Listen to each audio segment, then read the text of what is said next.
कृष्ण भगवान की जय।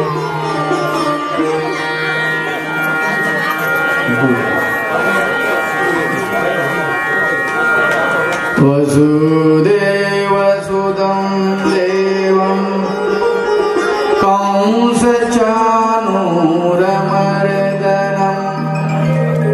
देवकी परमानन्दं कृष्णं वन्दे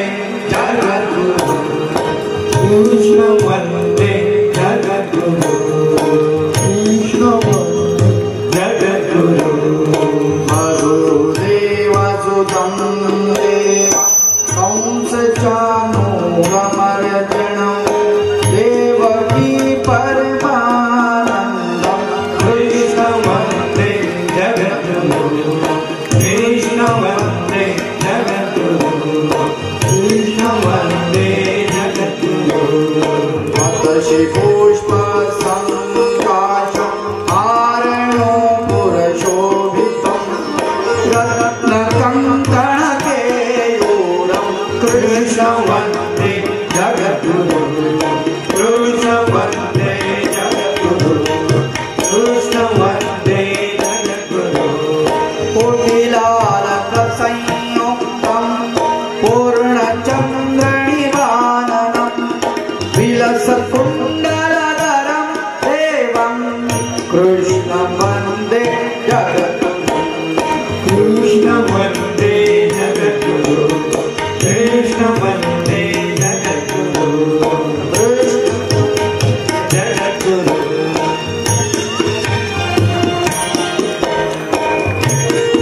जगद्गुरु कृष्ण वन्दे जगद्गुरु कृष्ण वन्दे जगद्गुरु कृष्ण वन्दे जगद्गुरु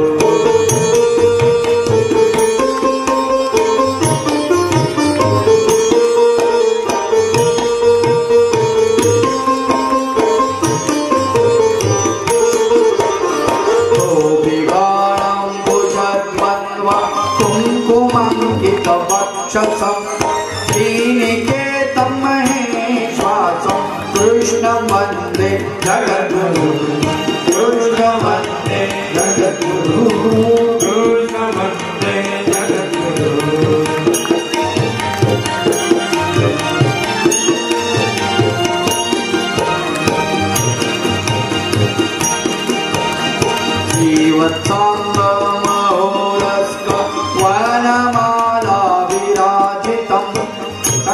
चक्रधरं देवं कृष्ण वन्दे जगद्गुरु कृष्ण वन्दे जगद्गुरु कृष्ण वन्दे जगद्गुरु कृष्ण वन्दे जगद्गुरु कृष्ण वन्दे जगद्गुरु कृष्ण वन्दे जगद्गुरु कृष्ण वन्दे जगद्गुरु कृष्ण वन्दे जगद्गुरु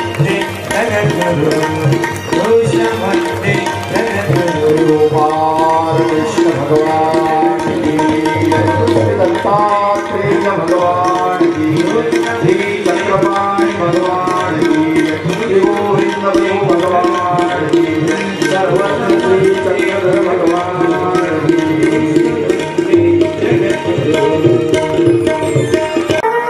सच्चिदानंद रूपाय विश्वोत्पत्त्यादि हेतवे तापत्रय विनाशाय श्रीकृष्णाय वयं नमः श्रीकृष्णाय वयं नमः श्री गोपाल कृष्ण भगवान श्रीमद् भागवत कथा कथेचा आजचा दुसरा दिवस परब्रह्म परमेश्वर भगवान गोपाल कृष्णाच्या अमोघ लीळांचं आपण श्रवण करत आहात। नित नवी अशी कथा ज्याच्यामध्ये रसाळता आहे, मधाळता आहे, जी पुन्हा पुन्हा ऐकावी वाटते, ज्या कथेचा गोडवा माणसाच्या मनाला मोहून टाकतो, अशी ती कथा। काल आपण त्याची प्रस्तावना ऐकली। परब्रह्म परमेश्वर भगवान गोपाल कृष्णाचा अवतार झाला द्वापार युगाचं चौथं चरण, आणि या चौथ्या चरणामध्ये 8 लाख वर्षाचा बोला ना योगाची काळ मर्यादा, त्याचे 4 भाग केले, 6 लाख वर्ष संपलेले आणि 7व्या लाखाला सुरुवात झालेली, आणि त्या चौथ्या विभागामध्ये भगवान गोपाल कृष्णाचा अवतार होतो। ज्यांच्या पोटी अवतार धारण केला भगवंताने, ती माणसं कशी परिष्कृत आहेत, कसे पवित्र आहेत, असं काय घडलं की त्यांच्या पोटी भगवंत आले? लक्षात घ्या।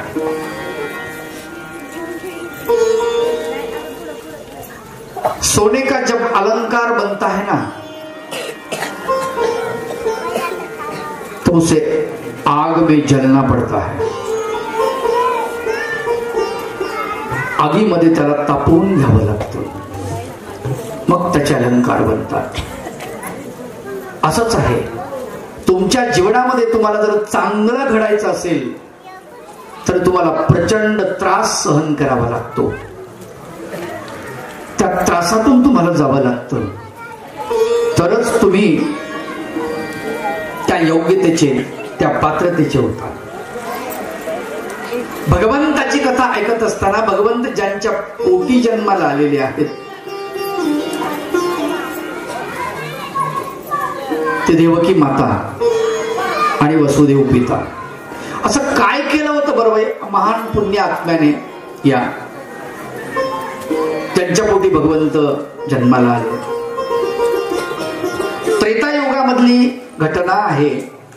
त्रेतायुगामध्ये कुपकराजा, कुपकराणी, सुतपराजा आणि सुतपराणी असे 4 जण आहेत. म्हणजे 2 युगुल आहेत, 2 कुटुंब आहेत. कुपकराजा आणि कुपकराणी, या कुपकराजाला पुत्र नव्हता म्हणून त्यांनी आपला राज्याचा कारभार प्रधानावरती सोपवून दिला आणि पती पत्नी आपल्या राज्याच्या पलीकडच्या राज्यामध्ये जाऊन जंगलामध्ये तिथे झोपडी बांधून तिथे निवास करतायत आणि भगवंताचं नामचिंतन करतायत. तपश्चर्येला बसले. वनातली वनफळं खायची, कंदमुळं खायची आणि दोन्ही पती पत्नीने त्या ठिकाणी भगवंताची आराधना करायची. प्रभू, आमच्या पोटी बाळ नाही आहे आणि प्रपंचाला जर समजा मुलगा नावाचं फळ नसेल त्या वृक्षाला, तर तो वृक्ष वांझ आहे असं म्हणतात. तुम्ही सगळे शेतकरी आहात, तुम्हाला माहिती आहे ज्या झाडाला फळ येत नाही ना, ती झाडं तुम्ही तोडून टाकता. एखाद्याला विचारलं, दादा असं का करता? बाबा त्याला फळच नाही येत ना. मग त्याला काय करायचं? वसवा पडतो विनाकारण. तो नर आहे म्हणतात किंवा असं आहे काही. कारण तुम्ही शेतकरी आहात, तुम्हाला माहिती आहे पोलन जे असतं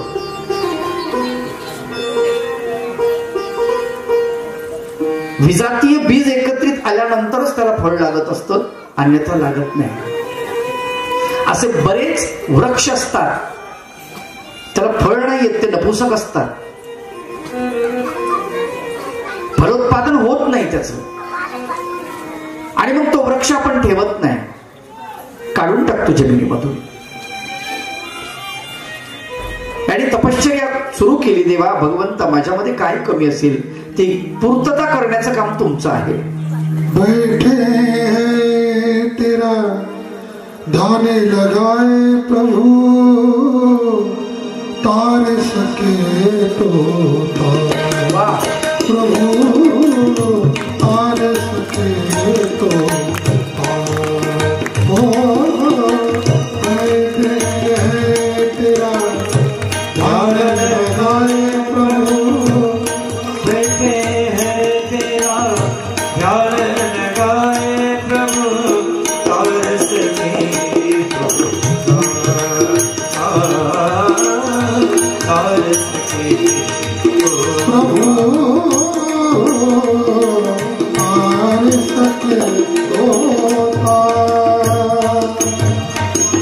जन्म जन्म के पाप हमारे, जन्म जन्म के पाप हमारे, जन्म जन्म के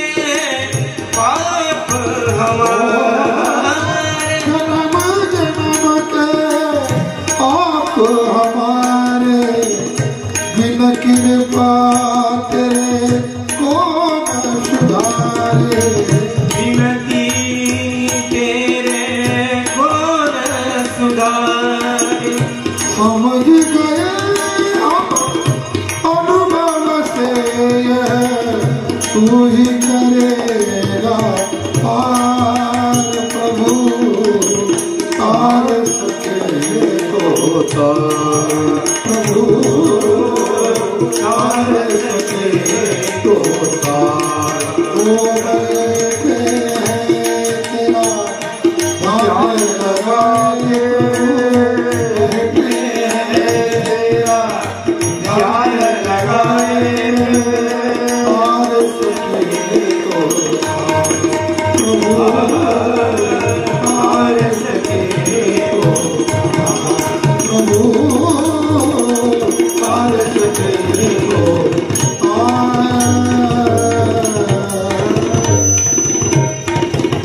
भगवंताची आराधना करत बसले पर्णकुटीमध्ये. 1 दिवस झाले, 2 दिवस झाले, 3 दिवस झाले. त्या राज्याची मर्यादा अशी होती की यांची मर्यादा सोडून ते सुतप राजाच्या कक्षेमध्ये गेले होते, त्यांच्या हद्दीमध्ये पोहोचले होते. सुतप राजा आपल्या पत्नीसह विहरणासाठी म्हणजे फिरत फिरत तो निघालाय जंगलामध्ये. आणि ज्यावेळेस त्यांनी पाहिलं की इथं पर्णकुटी नव्हती, कुणाची पर्णकुटी आहे, शिपायांना पाठवलं, कोण आहेत, कोण संन्यासी आहेत की कोण आहेत बघ, चौकशी कर. गेल्यानंतर त्याच्या लक्षात आलं की कोणीतरी आहेत, राजपुरुष दिसतात. सुतप राजा स्वतः गेला, त्यांनी पाहिलं, अरे हा तर आपल्या शेजारचं राज्य असलेला कुपक राजा आहे. त्यांना म्हटलं, महात्मन तुम्ही आमच्या राज्यामध्ये आलात, इथे तुमची खाण्यापिण्याची काय व्यवस्था आहे? म्हणजे कंदमुळं खाऊन राहतो.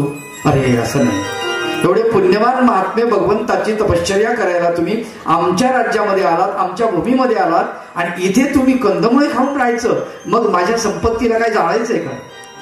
काय उपयोगाची आहे ती? असं नका करू. मी तुम्हाला दररोज दोघांसाठी इथे भोजन पाठवण्याचं माझा नमस्कार स्वीकारा. जोपर्यंत तुम्ही इथे आहात तोपर्यंत माझं भोजन स्वीकारा, अशी त्यांनी विनंती केली. कुपक राजा आणि उपकराणी यांनी सांगितलं, ठीक आहे, पण भोजन अगदी साधं असलं पाहिजे, कारण आम्ही राजवैभव सगळं सोडून आलेलो आहोत. राजवैभवामध्ये राजाच्या मुदपाक खाण्यामध्ये, म्हणजे स्वयंपाकघर, त्याला मुदपाक खाना म्हणतात, त्या मुदपाक खाण्यामध्ये, राजाच्या स्वयंपाकघरामध्ये जे झालेलं आहे त्या गृहामधलं ते आम्हाला नकोय. साधं जेवण बनवायला कोणाला तरी सांगा आणि ते आम्हाला द्या. तर आम्ही स्वीकारू. त्यांनी आठ मान्य केली. आणि सुतप राजा दररोज भोजन घेऊन स्वतः यायचा आणि त्या कुपक राजा आणि कुपक राणीला भोजन द्यायचा. सकाळी आणलेला डब्बा त्यांनी सांगितलं, संध्याकाळी आणू नका, आम्ही एकच वेळेस खाणार. आणि सकाळचं संध्याकाळचं एकदाच त्यांनी भोजन करायचं. असं करत करत बराच काळ गेला, जवळजवळ 12 वर्षाचा काळ गेला. तप त्याला म्हणतात की 12 वर्ष ती क्रिया करावी लागते. आलं का लक्षात? तप फार महत्वाचं असतं. तुम्ही कुठलाही एखादा निर्णय घेतला, कुठलीही समजा तुम्ही अशी घटना तुमच्या जीवनामध्ये करायचं तुम्ही ठरवलं एखादं, आणि 12 वर्षात तुम्ही सतत जर ते केलं तर तुमच्यामध्ये अशा प्रकारचं एक सामर्थ्य येतं की 12 वर्षानंतर तुम्ही सामर्थ्यवान बनता. का बनता? कारण त्या तपाचं फळ तुमच्या पदरामध्ये पडतं. बघा, लक्षात घ्या, करून बघा, प्रयत्न करून बघा. सकाळी जर तुम्ही उठलात 4 वाजता आणि काहीच करू नका, उठा, भगवंताचं 5 नामाचं स्मरण करा. किती नाम? 5 नाम. पहिलं नाम, दुसरं नाम, तिसरं नाम, चौथं नाम, 5वं नाम. अगदी म्हणजे कुठं करायचं आहे? आपली जी पट्टी असते, काय म्हणतात त्याला, गोधडी झोपलेली, त्याच्या बाजूला व्हायचं, जमिनीवरती हात जोडायचे, भगवंताला नमस्कार करायचा आणि 5 नामाचं स्मरण करायचं. योगदाच घ्यायचं वाटलं असतं, काय योगदाच घ्यायचं आणि परत झोपून जायचं. नका, जास्त करू नका. एवढं जर तुम्ही केलं ना, 12 वर्ष करा, बघा काय परिणाम होतो. मग मला सांगा, तुम्ही 12 वर्ष दररोज फक्त एकदा भगवंताचं नाम घेतलेलं आहे तुम्ही, सकाळी पहाटे उठून 4 वाजता, परिणाम काय होतो ते बघा. मग तुमच्या लक्षात येईल. जेव्हा 12 वर्षानंतर त्याचं फळ तुम्हाला मिळायला सुरुवात होईल, मग तुम्हीच तुमच्या मुखामध्ये सतत नाम ठेवणार. ते तुम्हाला सांग, नाही मी एकदाच जर घेतलं तर एवढा फायदा झाला, मग सारखं जर घेतलं तर किती फायदा होईल, हे का? म्हणून भगवंताचं नामचिंतन त्या तपश्चर्येमध्ये 12 वर्ष करायचं असतं. लक्षात, त्याला तप असं म्हणतात. कुठलंही काम करा, 12 वर्ष करा. कुठलंही का पारायण करताय ना तुम्ही, एखादं 12 वर्ष करा, विडा ठेवून पारायण करा, त्याची तुम्हाला सिद्धी प्राप्त होईल त्या गोष्टीची. काही करा, काही करा, पण 12 वर्ष करा, चांगलं करा. एखादी कला तुम्हाला जोपासायची आहे, समजा तबला वादन, आता इथं तबल्याचा आवाज खूप चांगला येतो, मग आता मुलांना असं वाटत असेल हे बरं इकडे वाजतं मस्त डोमकं, नाही चांगलं वाजतं हे, मग आहे जर आपल्याला शिकायचंय तर आपल्याला 12 वर्ष त्याला द्या तुम्ही. 12 गायन, आता ते आमच्या दादाचा तुम्ही असा जर आवाज ऐकला तर बसला येतो आवाज, कारण कार्यक्रम चालू आहेत त्यांचे, पण आवाज सुंदर आहे, नाही का? आता त्यांनी भजन म्हटलं की बैठे ते पण मे नाही, ध्यान लगाय, भगवंता तुमचं ध्यान लावून आम्ही बसलोय आणि आमच्यावर आता तो कृपा कर. आम्हाला तार नाही तर मार, काय करायचं ते कर, आम्ही तुला शरण आलो आहोत. काय सुंदर वाटलं. मग कुणाला वाटेल आपणही गायला पाहिजे. हो, हरकत नाही, गायला पाहिजे. पण सकाळी उठून दररोज तुम्ही 1 तासाची रियाज जर केली गाण्याची, मग गाण्याची नाही तर तुम्हाला जे भजन येतात तेच म्हणा, सुरात म्हणा, अगदी सुरामध्ये, तालामध्ये, टाळ म्हणजे हातामध्ये टाळ नाही तुमच्या, पण टाळीत आहे ना, टाळीच्या ठेक्यावर जर तुम्ही म्हटलं 12 वर्ष, तर तुम्हाला सांगतो की तुमचा आवाज अगदी सुरेल बनतो. त्याला एक धार येते, धार. आवाजाला अशी धार नाही येत, त्याला घासावं लागतं. आलं का लक्षात? तर प्रत्येक गोष्टीला एक धार येत असते. आपण काम करणारे माणसं आहेत ना, शेतकरी माणसात तुम्हाला माहिती आहे, एखादा माणूस जर नांगर हाकलत असेल आणि 12 वर्ष त्याच्या हातामध्ये नांगर आहे, ते रुमण, तुमच्याकडे रुमणच म्हणतात ना, हा रुमण, त्याच्यावर जर असा हात असेल तर बैल कसे चालू द्या, तुमचं रुमण अगदी सरळ राहतं. का? तुमच्या हाताला वळण पडलेलं आहे. आणि एका हातामध्ये, त्याच हातामध्ये बैलांचा कासरा आणि त्याच हातामध्ये रुमण अगदी व्यवस्थित जात. तव नाम गुण गाता, तव नाम गुण गाता, मन स्थिर हे असू दे, दुसरे तुझे दुसरे तुझे प्रभु तुझ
आपण ते केलं तर अनेक गोष्टीचा, कुठलंही काम करा 12 वर्ष, तर त्याचं सातत्य जर असेल. उदाहरणार्थ तुम्हाला सांगतो, आता माऊल्या भाकरी करतात, माणसाला जर भाकरी करायला बसवलं, समजा कल्पना करा कसं जमन. हे अशी मांडी, ते मांडीवर असं बाळ नाही, इकडे पुढं काठवट, ती भाकर थापणं चालू आहे, इकडे चूल आहे, आणि ते बाळ मांडीवरचं ते रडायला लागलं, ओ लो लो लो बाळा. ती मांडी चालू आहे, बाळाला समजावणं चालू आहे, भाकरही चालू आहे. एक भाकर खाली आहे, दुसरी तव्यावर आहे, तिसरी चुलीला आहे. आणि तरी पती तिकडून म्हणतो, झाला स्वयंपाक? झाला झाला, जरा दम धरा, मी आत्ता वाढते. भाकर झाली की लगेच वाढते. इकडे पोरासंग बोलायली, पती संघ बोलायली, नाही का. बरं ते काम करत असताना भाकरी थापायली. बरं भाकर गोल येते, गोल गरगरीत. तुम्ही करता का भाकरी? बघा बरं करून, एखाद दिवशी काय हरकत आहे, प्रयत्न करून बघा कशी येते. नाही कमाल आहे, त्यांनाच जमतं. असं का जमतं त्यांना? अरे प्रॅक्टिस आहे, रियाज रियाज. आता हे एवढं सुंदर तबला वाजवला यांनी, 10 तिरकिडे 10 तिरकिडे 10 तिरकिडे 10 तिरकिडे. तुम्ही म्हणले काय चालले बाबा, सुंदर वाटतं ते. पण ते तसं वाजवत असताना त्यांना किती त्रास झाला असेल बोटांना, बोट फुटली असतील त्यावेळेस. ज्यावेळेस मेहनत घेतली ना ती, त्यावेळेस ते बोट फुटले असणार. सोपं नाही आहे ते, आवाज येत नाही. ना धिन धिन, एक जण म्हणे सोपं ते, त्याला काय ना धिन धिन ना, ना धिन धिन ना, ना तिन तिन ना, ना धिन धिन ना, ना धिन धिन ना, ना धिन धिन ना, ना तिन तिन ना, ना धिन धिन ना. धा तिरकिड धा तिरकिड धा धा तिरकिड धा तिरकिड धा तिरकिड धा तिरकिड धा धा तिरकिड धा तिरकिड धा तिरकिड धा धा तिरकिड धा. लोक म्हणतात तबल्याचे क्लास सुरू झाले का. एक जण मला म्हणलं झोप आहे, मला बसलं येऊन, मग बसलं ते सोपच तरी असं नादिन दिन ना नादिन म्हणलं, म्हणायला बरं वाटतं नुसतं नादिन दिन ना. बोट पडतं बघ, ते बोट चालच ना म्हणे बाबा. आम्हाला बोट कसं चालेल, नुसतं एक बोट थापड हाणायची जोरात हाणतो माणूस, पण नुसतं एका बोटानं वाजवायचं, ताकद पाहिजे त्याला. ताकदीचं नुसतं ताकद नाही का माझी, बोटाची एकच बोट चाललं पाहिजे. नंतर मग इकडचे 2 बोट, नंतर 3, मग 4. अंगठा चालता कामा नाही, अंगठा बिलकुल त्या गजऱ्यावर असतो. ते रियाज आहे, आलं का लक्षात. आपला हात चालतो नाही तो तोंड चालतं. वाटोळ हो मेलीचं, वाटोळ इकडं चुलीला, तिकडं वाटोळ हो तिचं. ते रियाज आहे, शिवाय देण्याचं सोपं नाही. तुम्हाला सांगतो, शिशुपाळांना तर मी तर म्हणतो 2-4 महिने क्लास लावला असं काय माहिती. भगवंताला 100 शिव्या दिल्या म्हणतात. जुनी द्यायची नाही, नवीन द्यायची. तुम्हाला येतात का एवढ्या? जुनी द्यायची नाही बरं का. एकदा रांड म्हणलं की एकदाच, पुन्हा नाही. अवघड आहे की नाही, सोपं नाही. आपली रिपीट कॅसेट पुन्हा पुन्हा होती, मग ती पुन्हा पुन्हा तेच म्हणतो आपण, आपल्याला येत नाही. एकदा काय झालं, पती पत्नीचं भांडण झालं. आता ते पती पत्नीचं भांडण कशाने होतं ते काही विचारू नका मला, तुम्हाला माहिती आहे, ते काही मी सांगणार नाही. मग आता भांडण झालं. भांडण झाल्यानंतर पती खूप रागावला. मग त्यानं शिवाय द्यायला सोडून, मसाडी कुठली म्हणे, नुसती चर्चा काही सारखी ओरडती म्हणे. मग आता ही बिचारी गप बसली. तिला भाकरी बी करायच्या, लेकरालाही सांभाळायचे, भाकर भाजायची बी, सासूचे बघायचे, सासऱ्याचे बघायचे. बरं सगळं करून टोपलीत भाकरी भिकरी घेऊन, चातुष्ट कोरड्यास घेऊन तिकडं शेतात जायचे, पुन्हा भाजी घेऊन तिथे जाऊन निंदन घोरपण करायचे. एक काम आहे का त्या माऊलीला. बरं त्याने शिव्या दिल्या, ती हे ग बसली. मग आता हिनं काय करा, हिनं फक्त एकच शब्द म्हणायला सुरुवात केली, मडक्यात तोंडाची. असं म्हणलं त्यांनी की ही म्हणायची, आण तुम्ही.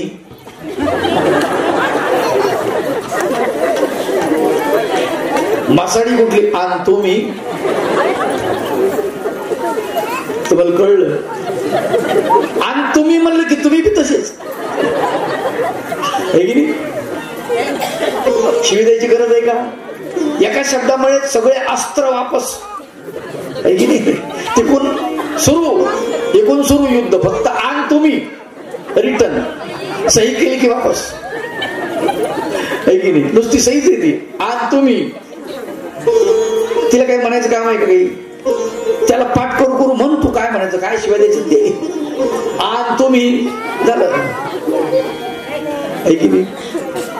तपश्चर्या लक्षात ठेवा. कुपक राजा कुपक राणी हे तपश्चर्येला बसले. 12 वर्ष तपश्चर्या करतायत. 12 वर्षाचा काळ गेला. भगवंता त्यांची तपश्चर्या फळाला आली. आणि तुम्हाला सांगतो, भगवंतानं दर्शन दिलं. संध्याकाळची वेळ होती, सौसांजाची वेळ. दिवस नुकताच मावळतीला गेलेला, अंधुक प्रकाश पडलेला. आणि त्या पर्णकुटीमध्ये भगवंताचं आगमन झालं. हे उठले, प्रभू तुझं दर्शन झालं, धन्य झालो आम्ही. आणि दोघं उठून भगवंताच्या चरणावरती मस्तक ठेवलं. आपल्या नयनातील अश्रूंनी भगवंताला अभिषेक केला. काय करावं म्हटले, देवा राजवाड्यामध्ये आला असतात तर तुम्हाला बसायला टाकलं असतं, सिंहासनावर सोन्याच्या बसवलं असतं, तुमच्यासाठी पायघड्या अंतरल्या असत्या, गालीच्या अंतरल्या असत्या, फुलांचा वर्षाव केला असता. प्रभू इथे माझ्याकडे काहीच नाही आहे, हे गवताचं आसन आहे, याच्यावरती विराजमान व्हा. काय सजवावं त्या पर्णकुटीला त्यांनी. पण तुम्हाला सांगतो, असा मोल जो आहे ना, अमूल्य जी गोष्ट आहे ती त्या पर्णकुटीमध्ये आल्यामध्ये ती पर्णकुटी अगदी धन्य झाली, पावन झाली. कारण भगवंताचं दर्शन तिथे झालं. मागा म्हटले काय पाहिजे देवा, आता मागायचा होता, पुत्र मागायचा होता, पण आता पुत्र नकोय, आता तुम्हीच आमच्या पोटी जन्माला या. काय सुंदर सुचलं त्यांना. आता दुसरं कोणी नको, तुम्हीच आमच्या पोटी जन्माला या. भगवंत तथास्तु म्हणतात. आणि त्याच वेळेला तुम्हाला सांगतो, झोपडीमध्ये प्रकाश पडलेला आहे भगवंताचा, आणि तो प्रकाश झोपडीच्या छिद्रातून बाहेर गेलेला आहे. त्या पर्णकुटीमधून झोपडी पेटल्यासारखी दिसते, प्रचंड प्रकाश आहे. आणि तिकडून सुतप राजा जो आहे तो शिदोरी घेऊन येते. त्यांनी पाहिलं, अरे बाप, एवढा लक्क प्रकाश, काय भानगड आहे. जवळ येतो तेव्हा त्याच्या लक्षात आलं, नाही प्रकाश आहे, झोपडी पेटली नाही. आतमध्ये जातो तेव्हा त्यालाही भगवंताचं दर्शन गेलं. तेही दोघं पती पत्नी आलेले. आणि भगवंतानं वर दिला की मी तुमच्या पोटी जन्माला येतो. कुपक राजा कुपकर्णी यांनी ते ऐकलं बाहेरून, देवा भगवंता आमच्याही पोटी तुम्ही जन्माला यावे, आम्हालाही मूलबाळ नाही आहे, आम्ही यांची सेवा केली, त्याचं फळ म्हणा हवं तर, आम्ही ते मागतोय असं म्हणा. खरं तर आम्ही निष्काम ती सेवा केलेली आहे, कुठली आशा नव्हती आम्हाला, पण आता मात्र आशा आमच्या पल्लवित झाल्या. प्रभू राया तुम्ही आमच्या पोटी जन्म घ्यावा. भगवंताने सांगितलं, आता त्यांना वचन दिलं त्यांच्या पोटी जन्म घेईल, परंतु माझं बालपण मात्र तुमच्या घरी येईल.